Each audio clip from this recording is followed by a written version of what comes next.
Hola, muy buenos días a todos. Ya vamos a empezar.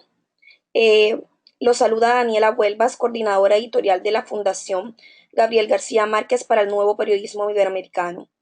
En el día de hoy queremos agradecerles su presencia en el seminario web Al Tablero, cómo está cumpliendo Latinoamérica los objetivos de desarrollo sostenible y los compromisos climáticos. Esta charla es una de las tres que organiza la FNPI con alianza con el Fondo Mundial para la Naturaleza WWF, cuando se acerca la cumbre de cambio climático COP22, que se realizará en Marruecos entre el 7 y el 18 de noviembre. Los tres diálogos web tienen un común denominador, la llamada descarbonización de la economía, es decir, la transición del carbono, petróleo y combustibles similares a favor de energías más sostenibles. Hoy tenemos como invitados al periodista Gustavo Faleiros, quien conversará con Carolina García, experta de la WWF. Gustavo es coordinador de la Earth Journalists Network y creador de InfoAmazonía, un medio que utiliza el geoperiodismo para investigar problemas ambientales. Faleiros ayudó a crear la red de comunicaciones de Amazonas, que capacitó a periodistas y produjo 200 historias sobre problemas ambientales en la región. Carolina, por su parte, es abogada y periodista. Trabaja como oficial para la incidencia en política en WWF. Es coautora del libro Cambio Climático, lo que está en juego 2015 y autora del libro El Acuerdo de París, así actuará Colombia frente al cambio climático. La dinámica de la charla web será la siguiente. En un par de minutos comenzaremos a ver y a escuchar a Gustavo y Carolina, quienes conversarán con nosotros durante 30 minutos. Luego, abriremos una sesión de preguntas en la que ustedes podrán enviar sus inquietudes utilizando la caja preguntas o questions del panel de control. Recuerden que este seminario web está siendo grabado y al finalizar compartiremos con ustedes el video para que lo puedan repasar y compartir con sus colegas. Durante la charla estaremos tuiteando desde nuestra cuenta de Twitter @fnpi_org con la etiqueta numeral ODS Latinoamérica. Una vez más, bienvenidos a todos. Gracias por acompañarnos. En este momento le damos la bienvenida a Gustavo y Carolina.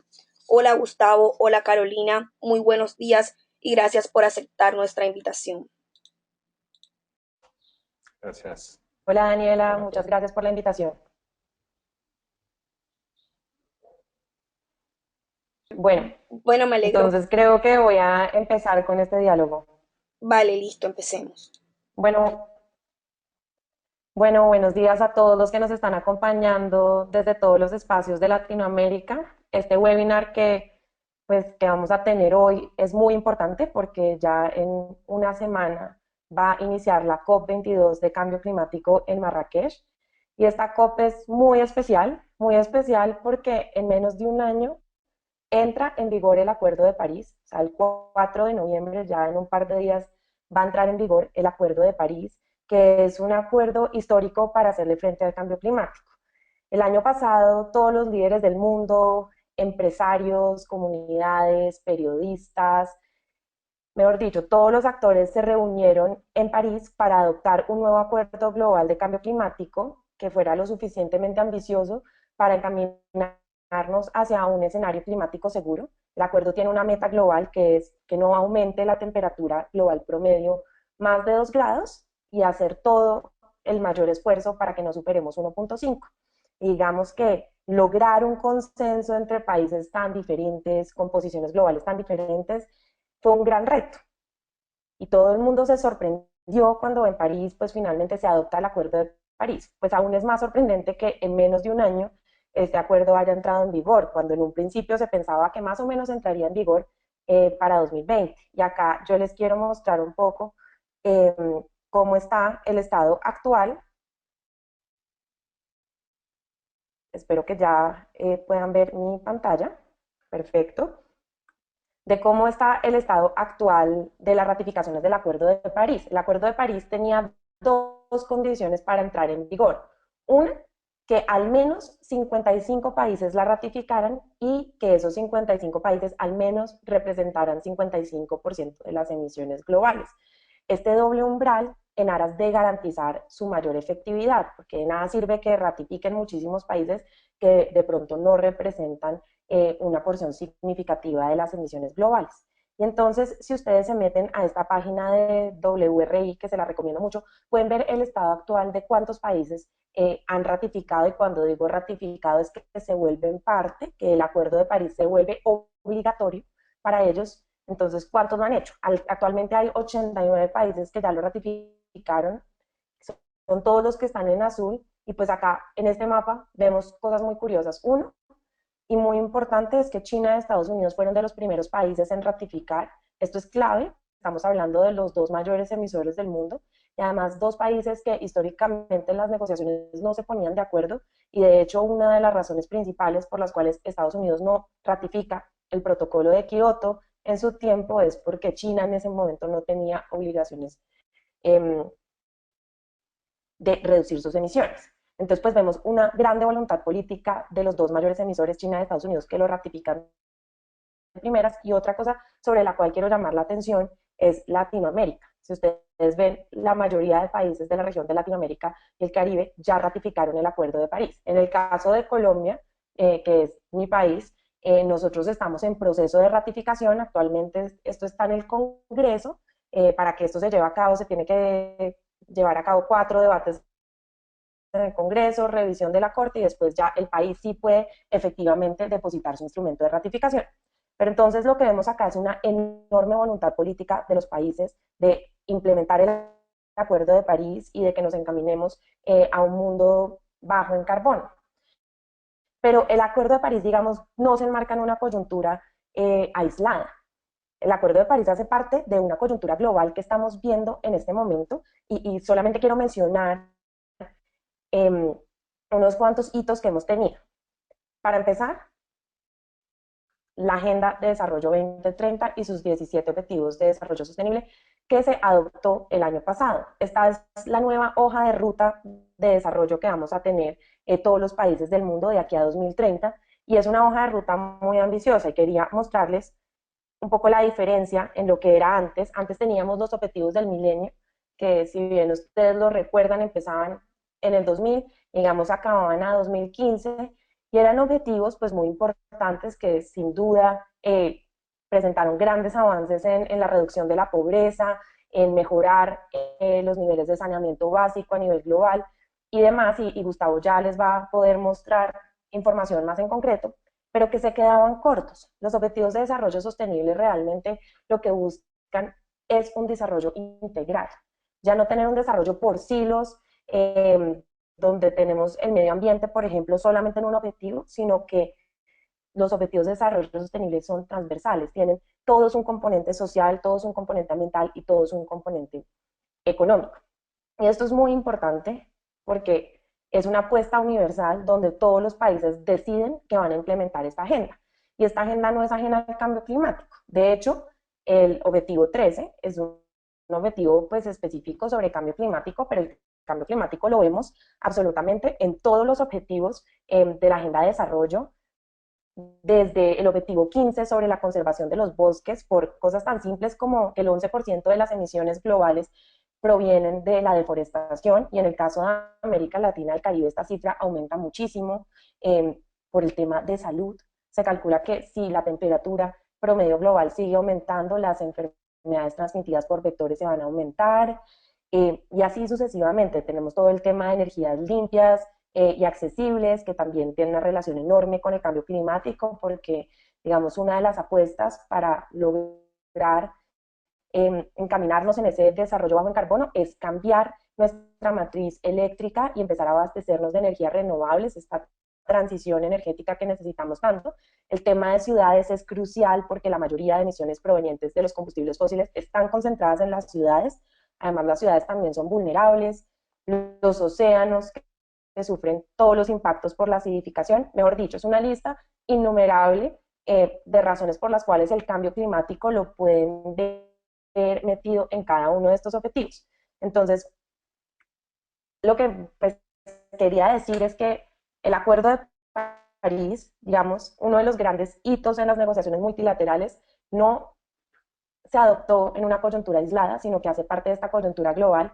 Y antes de preguntarle a Gustavo que cómo ve esta coyuntura a nivel de América Latina, solo quería resaltar otros acuerdos que son clave, que se dieron justamente en este año, y es la enmienda al protocolo de Montreal, donde vamos a cambiar nuestro sistema de refrigeración por uno que no contribuya al cambio climático. El protocolo de Montreal, para los que no lo conocen, es el protocolo que trata de abarcar el agotamiento de la capa de ozono, pues por ese hueco enorme que se estaba formando en la capa de ozono y que estaba generando pues muchos problemas ambientales y de salud, y adicionalmente el acuerdo que hubo en la Agencia Internacional de Aviación para abordar las emisiones producto de la aviación, que eran emisiones que siempre se habían quedado por fuera de los acuerdos internacionales de cambio climático. Así que sin duda esto también son dos hitos muy grandes que se enmarcan dentro de esta coyuntura, que nos dice que estamos definitivamente en una transición global del mundo en el que veníamos y en el modelo de desarrollo que veníamos en el último siglo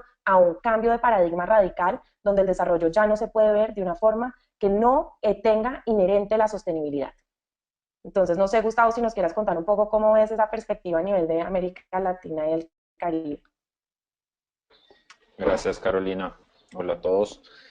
Bueno, yo a mí me gustaría también hacer un poco de la perspectiva del periodista, ¿no? Cómo estos temas que hablaba Carolina, tanto cambio climático cuanto los objetivos de desarrollo sostenible, son muy interesantes para nosotros. Y mi punto es exactamente eh, la cuestión integral, ¿no? La conexión entre los temas. Nosotros como periodistas hemos hecho cobertura muy enfocadas en economía o medio ambiente o salud o derechos humanos, pero me parece que vivimos ahora un momento muy interesante que ya de verdad había empezado con toda la discusión del cambio climático, pero los ODS tornan esto todo mucho más claro, que es una cobertura, digamos así, holística, si uno puede decir, que es mirar a los temas de salud o los temas de economía por una perspectiva más amplia. Entonces, lo que estamos viendo hoy, por ejemplo, es que los temas de crecimiento económico, por ejemplo, en América Latina, cambiaron mucho la demanda por energía. Y esto está en la base del reto que vive hoy América Latina. Entonces, voy a compartir acá.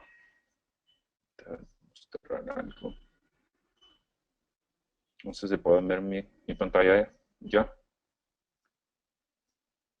Sí, ¿la pueden ver? Yo creo que sí. Sí, ahí la podemos ver, Gustavo. Bueno, yo he seleccionado acá una frase que me pareció muy interesante en un webinar también que hicimos en la Earth Journalism Network con Cristiana Figueres, que es la secretaria de la Convención de la ONU para Cambio Climático. Y ella ha mencionado algo que me tocó mucho, que es que América Latina ha sido capaz de lograr grandes avances en los últimos años. Nosotros de distintos países, creo que estamos acá en este taller, sabemos cuánto hubo de transformación en nuestra región en términos de crecimiento económico, y no quiero acá hacer un debate político, que yo sé que no es el tema acá, pero hubo muchos avances.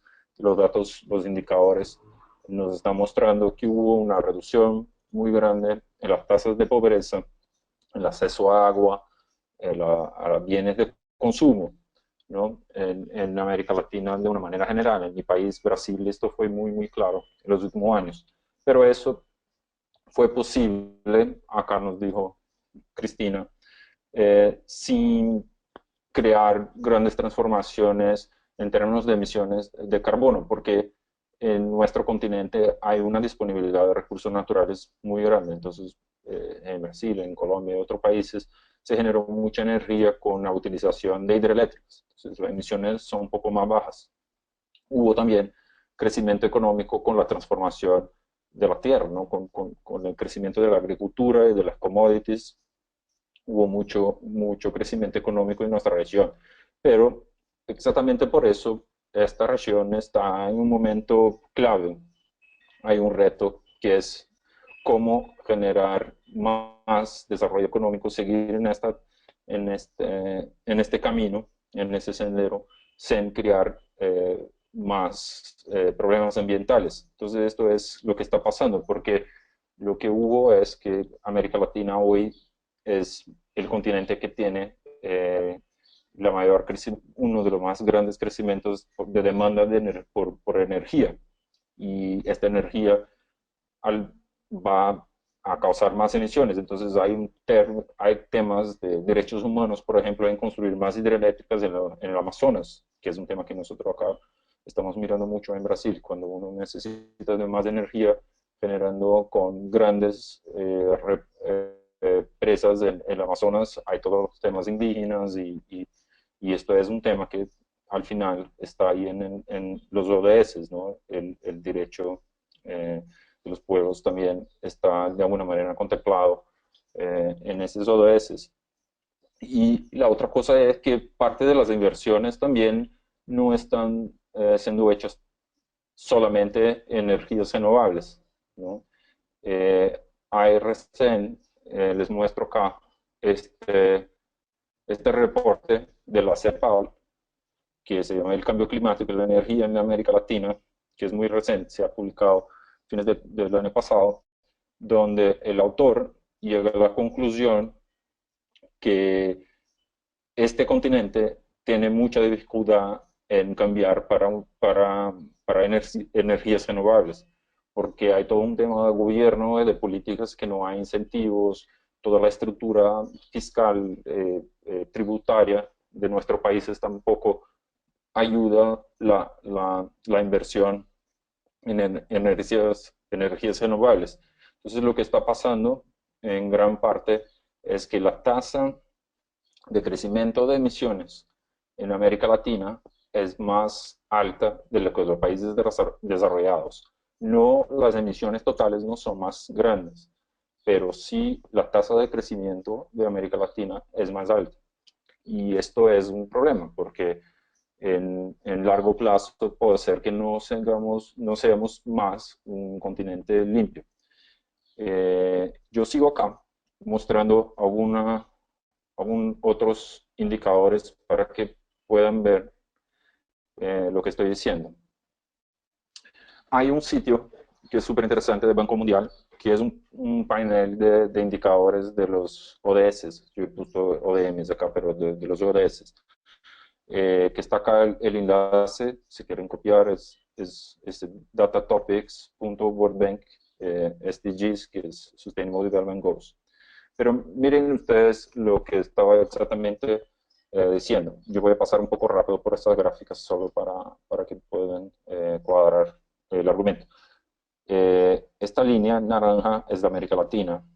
Es como se ha reducido la pobreza desde los 90. Entonces, hay una tendencia mundial de reducción de la pobreza. Es impresionante lo que ha pasado en el Asia, que es la línea azul, pero en América Latina ha pasado un poco de lo mismo, se acercando de lo que el Banco Mundial considera la meta final en 2030, que eso exista una tasa del 3% de gente que viva con un promedio de $1 por día. Entonces, solo por ciento de una población podría aceptarse, digamos así. Se está viendo que la América Latina de alguna manera está caminando para eso. Otras cosas que nos demuestran este crecimiento económico. Esta es la producción de cereales, ¿no? de kilogramos de cereales por hectárea, que es relacionado la meta, el objetivo 2, que es acabar con la hambre. Entonces miren a América Latina de nuevo, en la línea naranja, cuánto crece la producción de granos en nuestro continente. Está pasando gracias en gran parte por lo que pasa en Argentina, en Brasil, que produce mucha soya para exportación y otros granos también como el maíz. Entonces hay producción para generar riqueza y y posiblemente disminuir la hambre.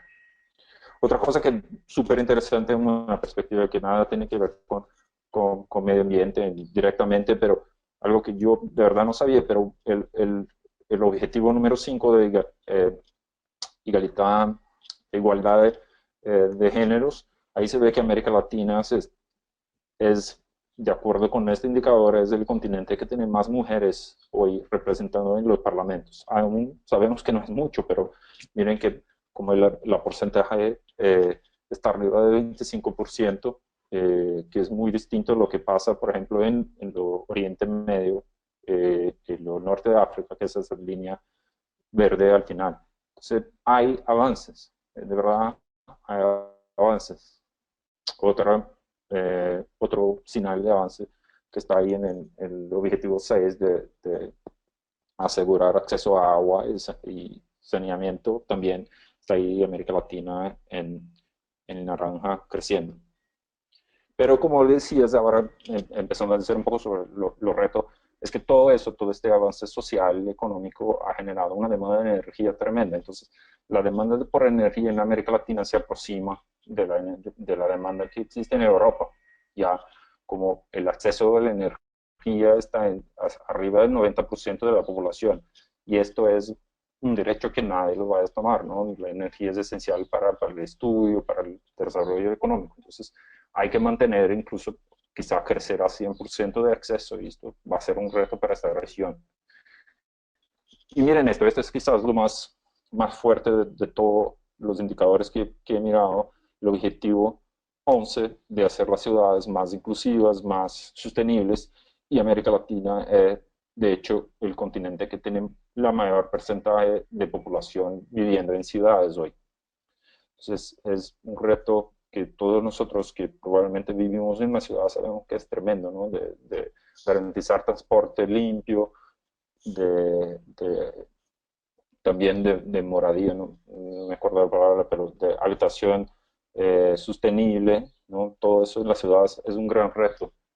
Y cuando miramos, por ejemplo, de cuánto dependen las economías de nuestro continente de petróleo, y ahí la cuestión se queda realmente preocupante. Aquí son comparaciones por país, pero pueden mirar muy rápido que la más alta es Venezuela, que está aquí arriba, como en algún momento en 2006, 40% del Producto Nacional dependía de petróleo. Luego abajo está Ecuador, está en arriba de Rusia, que es un país notoriamente petrolero, ¿no? Y acá más abajo a Brasil, que viene creciendo desde el 98 por la producción de petroleras, que nosotros sabemos acá está creciendo la dependencia de petróleo. Entonces, esto es la contradicción que estamos viviendo nosotros, y es, queremos garantizar buena calidad de vida en nuestros pueblos, pero la demanda de energía está impulsionando nuestras economías a un camino muy dudoso, ¿no? Y un otro indicador que más de conservación, no necesariamente de emisiones, pero de conservación de océanos. Miren la producción de pescados, pescados intensivo, ¿no? Acuacultura. En Chile, en Brasil, cómo se crece mucho, en Colombia acá también me llamó la atención que está dentro de un país que está creciendo. Y eso es un poco de lo mismo, alimentar a la gente que ahora tiene más posibilidad de consumo, necesidad de exportación, esto todo crea problemas ambientales. Entonces, esa es un poco de la, de la visión que me gustaría de contarles, ¿no? Que necesitamos mirar a los problemas de cambio climático y medio ambiente, no solamente una perspectiva cerrada, sino que hacer un diálogo entre los distintos indicadores de economía, de desarrollo social, conservación, para que hagamos un buen trabajo como periodistas. Bueno, yo vuelvo a Carolina para que después cerremos esta parte de las ponencias.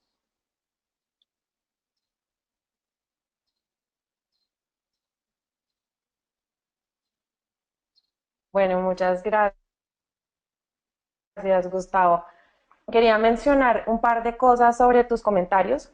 Lo primero es sobre la matriz energética de América Latina. Si bien la mayoría de países en América Latina tienen una matriz eléctrica limpia porque la mayoría de su energía eléctrica la producen con hidroeléctricas. Esto está cambiando rápidamente y sobre todo está cambiando rápidamente porque la proyección de crecimiento de la demanda de energía eléctrica en América Latina es enorme. O sea, se cree que tan solo para 2030 esta demanda incluso se podría duplicar. Entonces América Latina está en una encrucijada. ¿Cómo vamos a abastecer esa nueva demanda de energía que se nos viene? Entonces esto lo digo porque históricamente las emisiones de América Latina y del Caribe venían de la deforestación. En muchos países como Colombia o Brasil esto era muy claro, pero este panorama está cambiando y parece que cada vez las emisiones provenientes del sector energía son mayores que del sector bosques, y esto es muy importante porque va a implicar que tomemos unas decisiones de desarrollo muy importantes en este momento. Y ahí quiero llamar un poco la atención sobre el tema de energías renovables no convencionales, y cuando digo no convencionales me refiero a energía eólica, energía solar, geotérmica, y no a las grandes hidroeléctricas que, como mencionaba Gustavo, también tienen otros problemas, sobre todo sociales, que digamos no voy a abarcar, pero que también tienen una gran problemática. Entonces, la importancia de que América Latina se encamine al desarrollo de estas energías renovables no convencionales, porque estas energías pueden ser un complemento común para la energía hidroeléctrica, digamos que ya está instalada en la región. Entonces, pues esto es clave, sobre todo a la hora de que los países cumplan con sus compromisos de reducción de emisiones a los cuales se comprometieron ante la Convención Marco de las Naciones Unidas sobre el Cambio Climático, las famosas contribuciones nacionalmente determinadas o NDCs. Bueno, volviendo al tema de América Latina, cómo va a cumplir con las metas propuestas tanto del Acuerdo de París como de la Agenda 2030, yo les quería mostrar un estudio muy interesante que publicó ODI, que es el Overseas Development Institute, y que yo creo que se los podemos pasar a todos ustedes junto con estas gráficas que les estamos mostrando a todos los que están inscritos en el webinar. Pero entonces voy a compartirles acá mi pantalla y mostrarles este estudio. Un segundo. Perfecto. Listo. Entonces, según el estudio de ODI, que analizaron los 17 objetivos de desarrollo sostenible y 17 metas específicas de cada objetivo, no solo para América Latina, sino en realidad para la mayoría de países del mundo, pero este es el estudio específico de América Latina y el Caribe. Si vemos ahí en la pantalla, los que están en verde son básicamente los objetivos en el cual vamos Caro, a buen paso un para cumplirlos. momentito. No significa que ya los hayamos Caro, cumplido, ¿sí? no, no se está viendo la pantalla. ¿Sí? No se está viendo la pantalla. Ok. ¿Ya?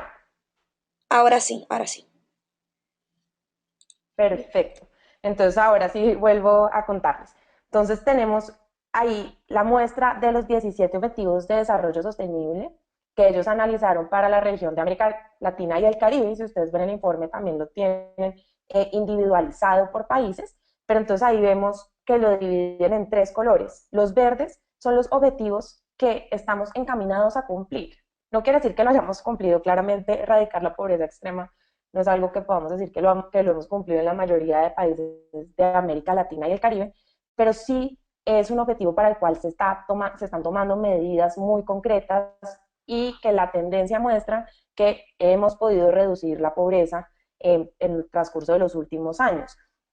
Los que están en morado básicamente son los objetivos que, aunque tenemos algunas medidas para lograrlos, tenemos que tener un esfuerzo mucho mayor. Tenemos que apostarle mucho más a su cumplimiento y destinar más recursos y más medidas de política.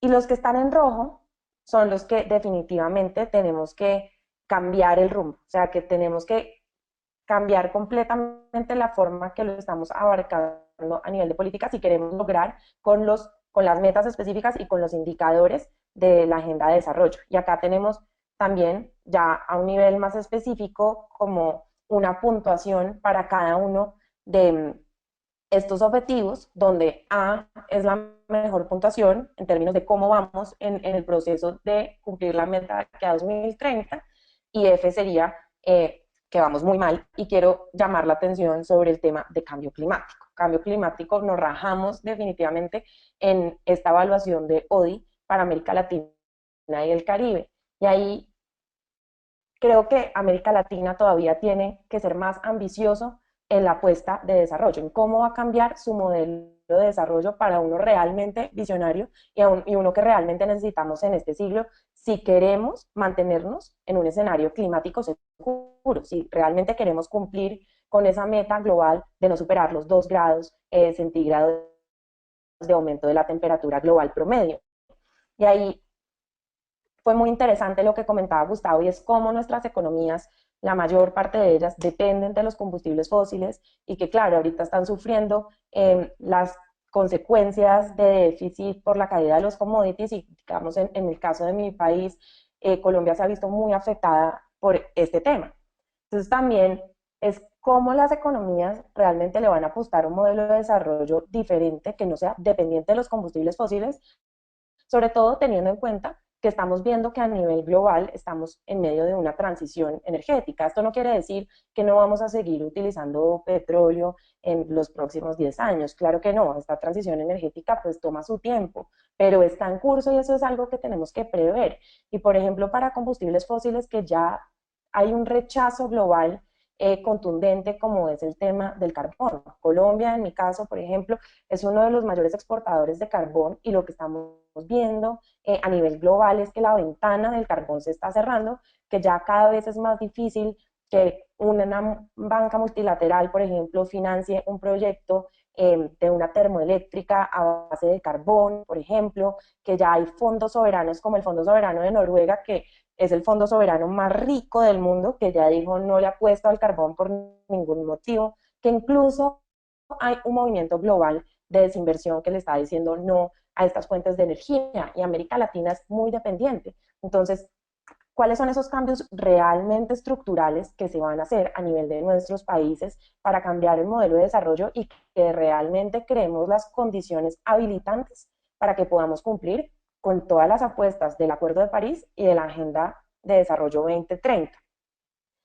Y adicionalmente, y un poco para terminar esta intervención, quería hablar de 2 retos enormes que tenemos en este momento para cumplir con nuestros objetivos.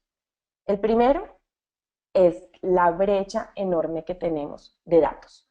La Agenda de Desarrollo Sostenible, los Objetivos de Desarrollo Sostenible, tienen 169 metas y cerca de 230 indicadores. Los indicadores son fundamentales porque necesitamos que nos digan cómo medir y qué medir, porque si no medimos realmente no vamos a poder abordar los problemas, no vamos a poder gestionar, y esta agenda lo que nos va a impulsar es a medir. Por ejemplo, en el caso de Colombia, solo por dar una cifra que a mí personalmente me pareció aterradora, Colombia no sabía cuánto era su desperdicio y pérdida de comida. Y se puso a medir y nuestra desperdicio y pérdida es del 34%. Y esas cifras no las teníamos antes, y esto es parte como del esfuerzo nacional por empezar a implementar la Agenda 2030, y para eso es fundamental empezar a medir.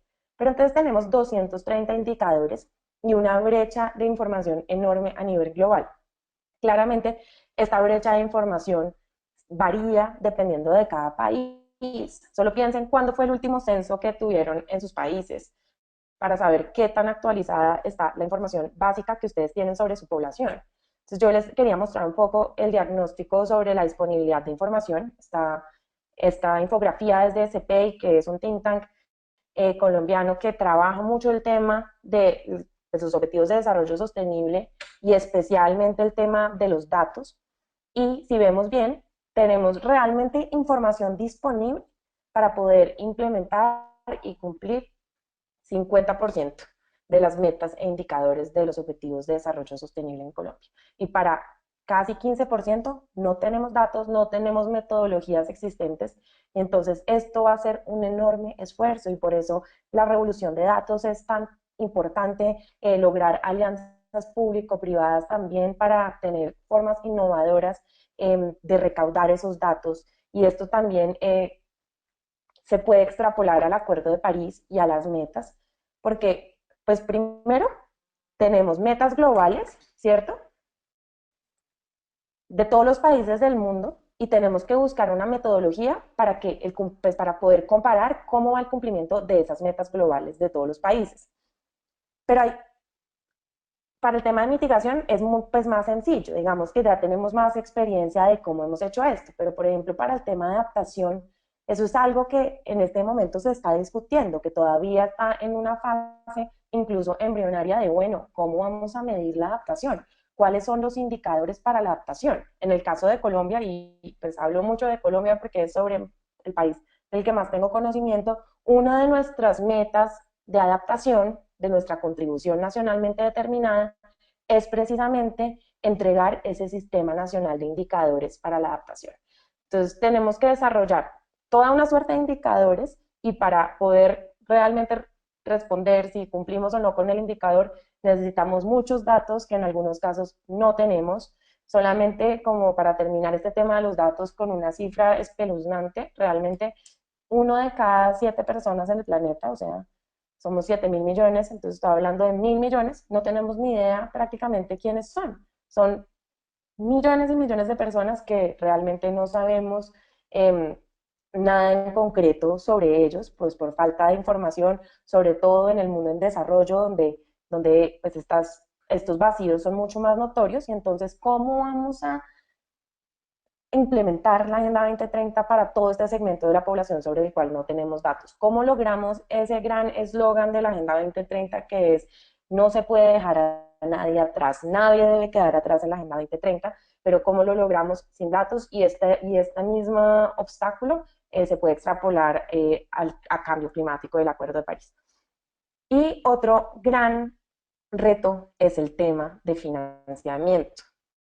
Realmente, cuando a mí me dicen que el cambio climático es un tema ambiental, yo siempre digo que no, que es un tema de desarrollo y también es un tema financiero muy grande, porque necesitamos saber, uno, cómo vamos a financiar todas las acciones necesarias que necesitamos, uno, para lograr la mitigación o la reducción de emisiones que necesitamos a nivel global, pero también cómo vamos a financiar todas las acciones que necesitamos para adaptarnos, porque la adaptación es una realidad. O sea, ya estamos viviendo los impactos del cambio climático. De hecho, ya nos hemos calentado 0.8 grados en relación con la temperatura preindustrial, ¿cierto? Que siempre es esa vara con la que nos comparamos, los niveles preindustriales.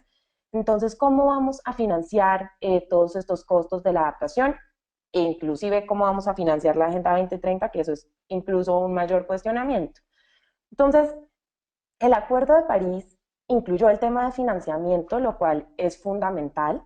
El Acuerdo de París básicamente le impone una obligación a los países desarrollados de proveer financiamiento a los países en desarrollo, y aunque en el acuerdo como tal no se menciona la cifra específica, en la decisión que acompaña al acuerdo, que digamos podríamos hablar de un paquete, el Acuerdo de París como el acuerdo y la decisión, el paquete, sí menciona y dice que los países en desarrollo tienen la obligación de aportar 100.000 millones de dólares anuales de aquí a 2025, y en 2025 reevaluar esta meta y aumentarla. O sea, estos 100.000 millones son el piso y de ahí solamente se pueden ir aumentando los compromisos de financiamiento. Entonces, esto es clave, también es clave porque en el acuerdo se establece que tenemos que balancear el tema de mitigación y adaptación, lo cual es clave porque históricamente lo que hemos visto es que casi todos los recursos se destinaban a la mitigación y más o menos solo una cuarta parte se destinaba a la adaptación, pero a pesar de que tenemos esta cifra de 100.000 millones de dólares, lo que vemos es que se queda muy corta. Y solamente para mostrarles esta pequeña gráfica de los costos de la adaptación, básicamente en el lado azul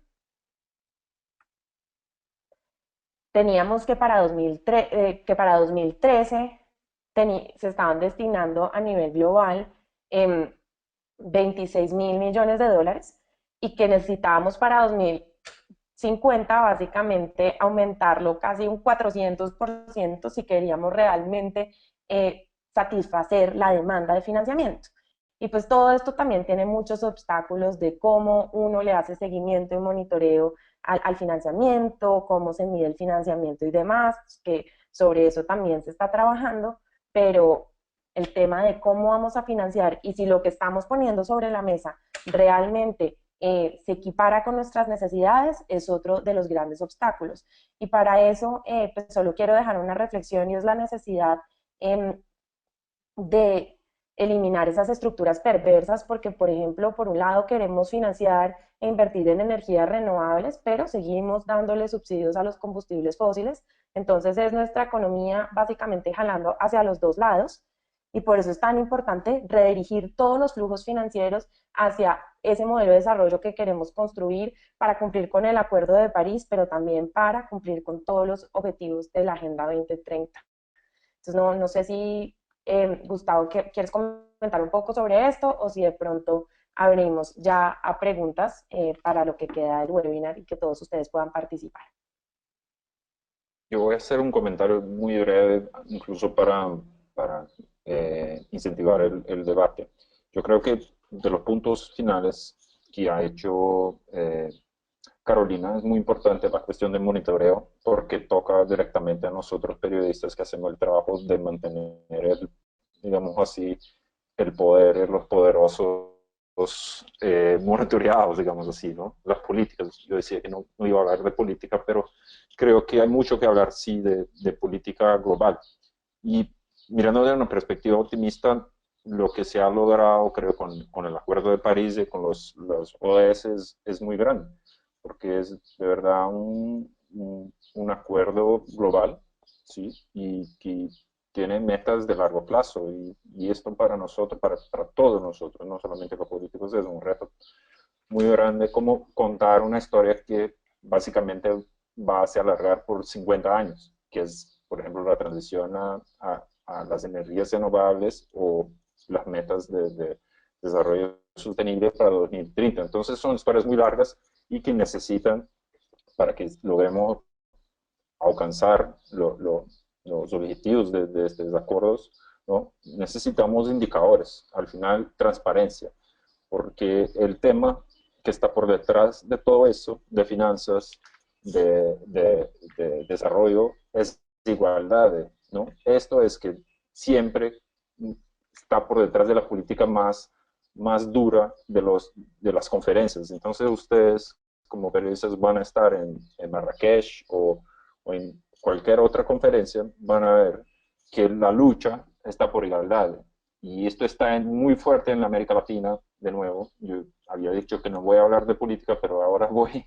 Si logramos a mirar los discursos que hicieron Chávez, Lula, Correa en Ecuador o Morales en Bolivia, es básicamente nosotros tenemos el derecho de crecimiento económico en cuanto los países ricos no quieren que nosotros nos desarrollemos. Entonces, esta es una cuestión de justicia, que básicamente ahora también es una cuestión de justicia climática, justicia ambiental. Entonces, esto es para mí la gran historia que nosotros tenemos que contar, como la transparencia de los indicadores, de los datos, del monitoreo de las finanzas del clima, van a permitir que los países y los pueblos sean un poco más igualitarios, ¿no?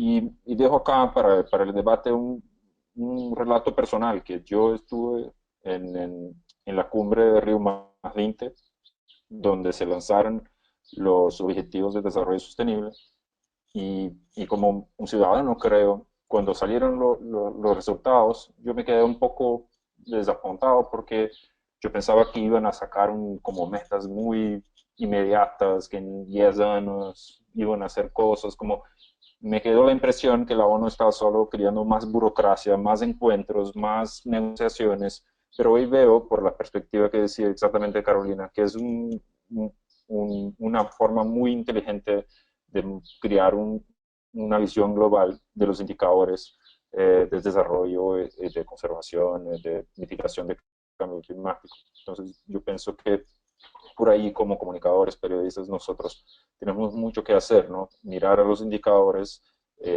también cobrar a los gobiernos que trabajen para que los datos que no existen todavía pasen a existir. Entonces yo por ahí veo un debate muy importante para nosotros. Entonces por acá dejo para que tengamos ahí tiempo para las preguntas. Bueno, entonces vamos a dar paso Entonces a la sección de preguntas. Primero que todo, Gustavo, te quería pedir el link que mostraste ahorita en la diapositiva. Varias personas nos los están consultando, quisieran tenerlo. No sé si de pronto lo puedes enviar por el chat para que aquellas personas que están Sí, interesadas en consultar la página pues puedan acceder a ella. Eh, Invitamos a los que no han hecho sus preguntas que las envíen. Acá Gabriel García de Cartagena nos envía una pregunta.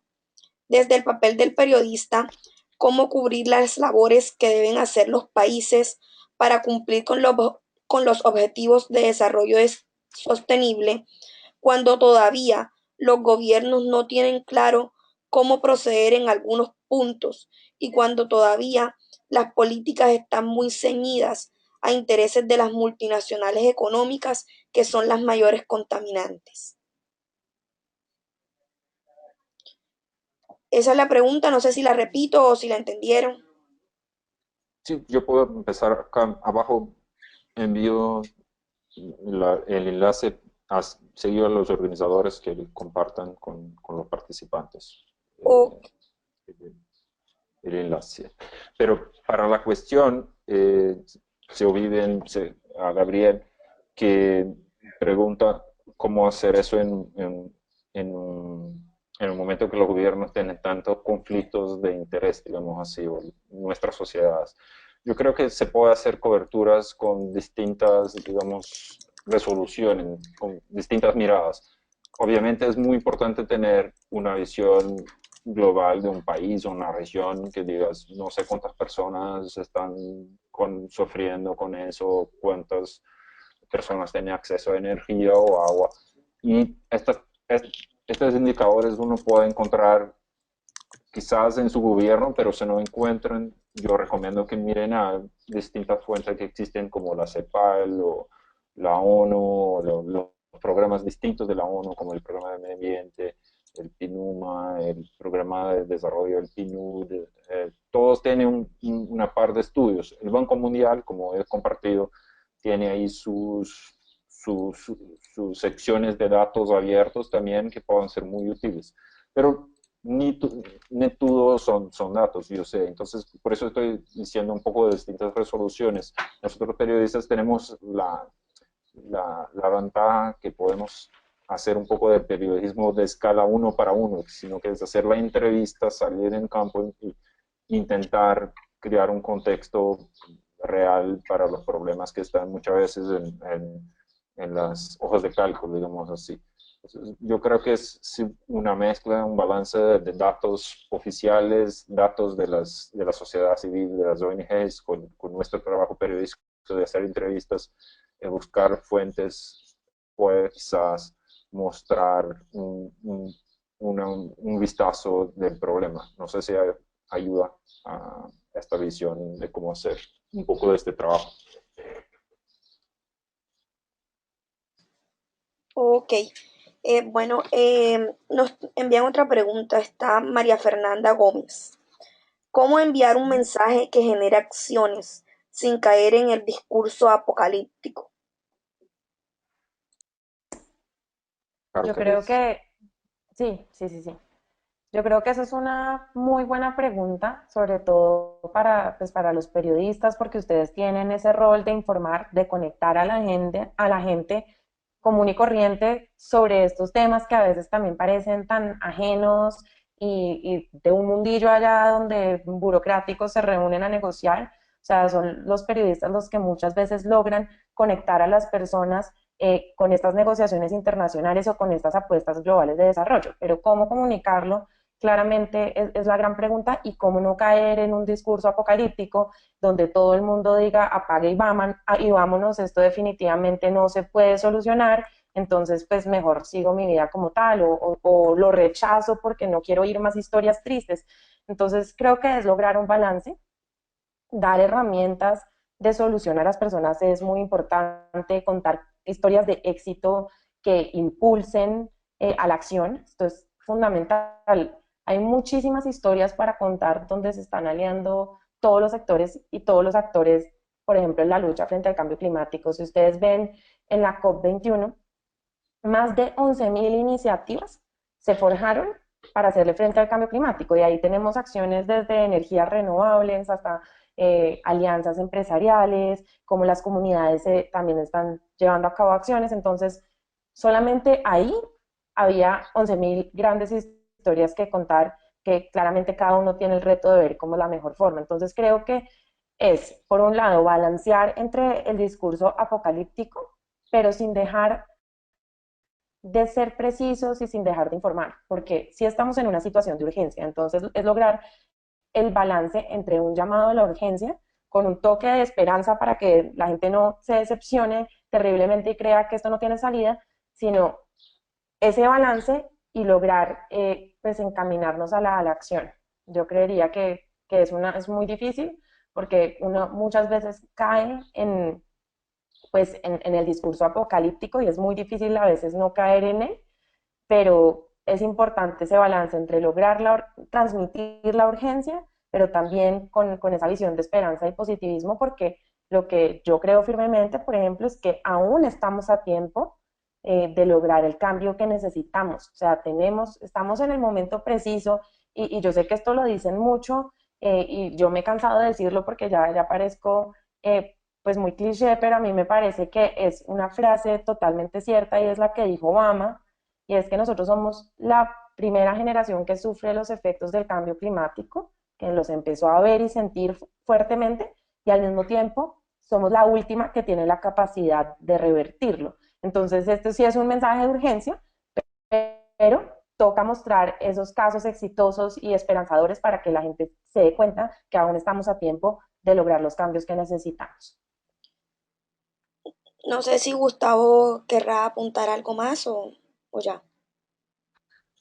No, la verdad, yo creo que hay una palabra muy importante en todo lo que hacemos en periodismo. Yo pensaba en cuanto escuchaba a Carolina, que es empatía, ¿no?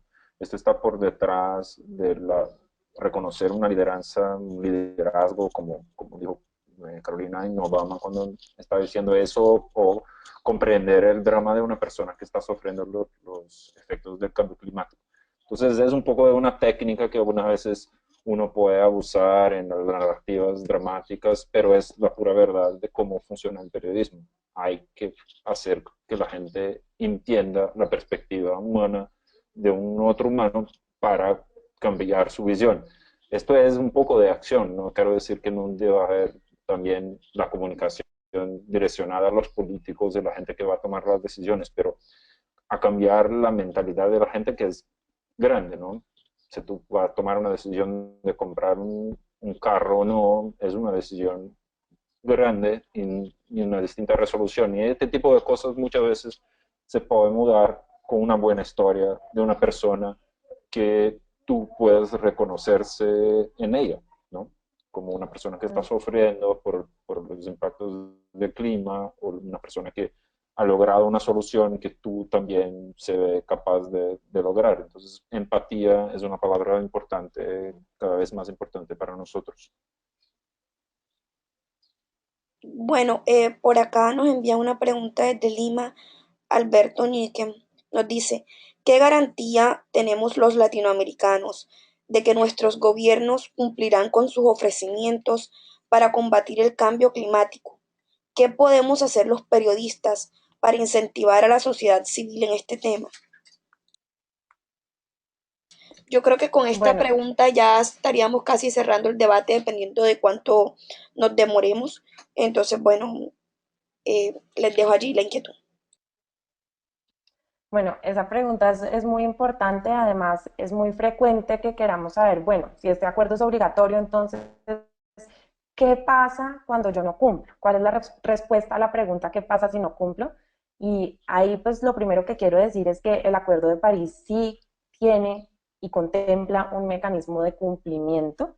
Es un mecanismo de carácter facilitador, es un mecanismo que no busca imponer sanciones económicas como a veces nosotros quisiéramos a los países que no cumplan con sus metas, sino básicamente es apoyarlos y decirles, bueno, usted por qué no está cumpliendo, qué le falta, cómo le podemos ayudar y así ayudar a que los países se encaminen a ese cumplimiento. De hecho, ahorita en Marrakech el mecanismo de cumplimiento, la reglamentación del mecanismo de cumplimiento va a ser uno de los temas más importantes en la agenda y también se va a empezar a hablar al respecto. Pero esto es muy importante, también hay otra práctica internacional que sirve mucho cuando los países no cumplen, que es la de nombrar y avergonzar. Entonces, ya denunciar públicamente que tal país no está cumpliendo con lo que se comprometió. Pero yo realmente lo que creo es que, digamos, estos acuerdos requieren de mucha voluntad política y realmente pues no hay una policía internacional que vaya a sancionar a los que no cumplen. Entonces tenemos que creer mucho en esta voluntad política y eso a veces como ciudadanos nos causa mucho escepticismo. Yo creo que hay una enorme voluntad del mundo y se ha mostrado, a mí me sorprendió muchísimo que el Acuerdo de París hubiera entrado en vigor en menos de un año después de su adopción.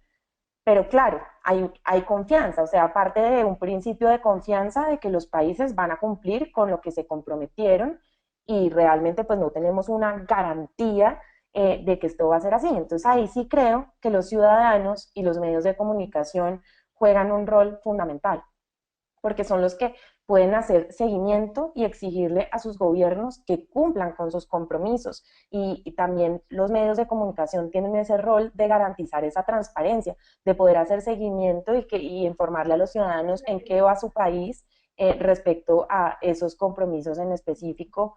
Entonces, pues ahí hay una labor enorme para todos ustedes periodistas. Y solo quería complementar un poco las preguntas de la ronda anterior y es que todos tenemos el potencial de reducir nuestras emisiones. Es muy difícil. De hecho, para mí también es difícil que trabajo en estos temas todos los días y me doy cuenta de las miles de contradicciones en las cuales nosotros estamos. Pero, por ejemplo, un colombiano promedio emite cerca de 4 toneladas al año.